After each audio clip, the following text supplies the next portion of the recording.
Hello. So ano, kauwi na kami. Event pala, 7:50 na, almost 8. So bumili ako ng yung LAN connector, ganito. Kasi yung laptop ko is updated. I mean, yung latest model na siya. Hindi siya yung model ng mga laptop na merong saksakan pa ng LAN. So, nag-order ako noon kasi diba nga, work from home teacher na ako. So, ngayon, online teacher. Nagkaroon ako ng problem last time. Like, nakakaloka. Pero, hindi siya dahil dito sa connector ko na to. Dahil talaga sa mismong internet. Nawala siya, nakakaloka. So, first time in my life yun ang nangyari sa akin. Kapag kasi nagagalaw-galaw to, hindi ako sure kung dito ba sa itong part na to or sa mismong laptop. So, ngayon, bumili ako. Tsaka 100 Mbps lang to. Yung capacity ng internet namin ay up to 300 Mbps ata siya. So, may ibibilis pa siya kung tutuusin. Yun, so let's unbox this one. Unwrap, hindi pala unbox. So, ang kakatanda ko, nabili ko tong black na to. Wala siyang brand. Basta ito siya. So, nabili ko siya ng 100 plus. Nabili ko yun ng 170. 170, basta ganun, almost 200.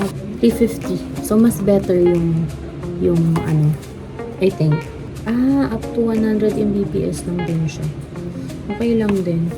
Super cute. Sticker siya. Tranyu. Basta, ito siya. Nakalagay, Tranyu Philippines. Yan. So, meron tayong free stickers, which is cute. Yung laptop ko, ayokong lagyan ng mga stickers.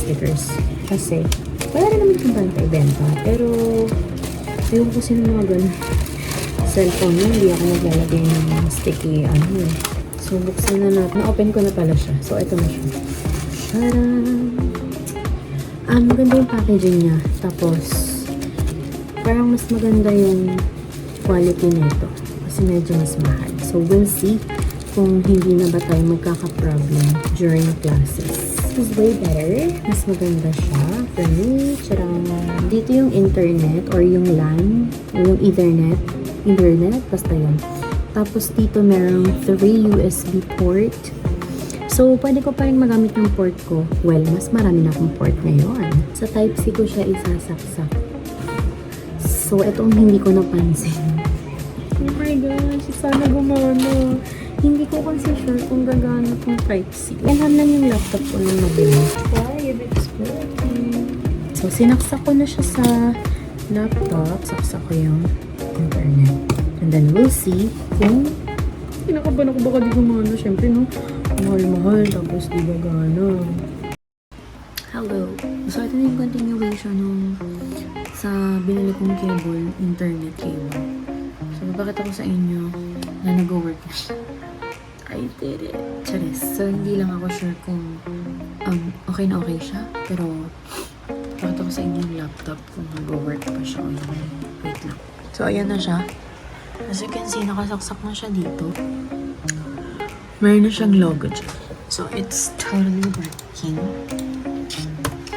Kailangan lang maingat.